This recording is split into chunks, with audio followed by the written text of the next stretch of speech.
অনেক ক্ষেত্রে দেখা যায় টাইমলাইনের পুরো চ্যাপ্টারটা শেষ করার পরেও স্টুডেন্টদের এডি আর বিসির ব্যাপারটা ভালো করে মাথাতেই ঢোকে না। আজকে আমি তোমাদেরকে বোঝাবো এই এডি আর বিসির ডিফারেন্সটা।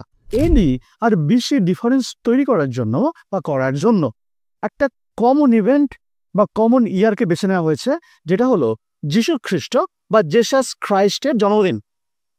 এই জেসাস ক্রাইস্টের জন্মের আগের টাইমটাকে বলা হয় বিসি, অর্থাৎ বিফোর ক্রাইস্ট, অথবা বিসিই অর্থাৎ বিফোর কমন এরা। আর জেসাস ক্রাইস্টের জন্মের পরবর্তী সমস্ত বছরগুলোকে বলা হয় এডি, অর্থাৎ অ্যানো ডমিনি অথবা সিই বা কমন এরা। এই যে পয়েন্টটা, অর্থাৎ এখানে আমরা কমন ইয়ারটাকে নিয়ে এসেছি, অর্থাৎ birth of Jesus Christ. Jesus ক্রাইস্টের জন্মের যে আগের বছরগুলিকে সেক্ষেত্রে ইন্ডিকেট করা হয়েছে 1 BC, 2 BC অথবা 3 BC, অর্থাৎ এই ক্ষেত্রটা ডিসেন্ডিং অর্ডারে আসবে, অর্থাৎ 3, 2, 1।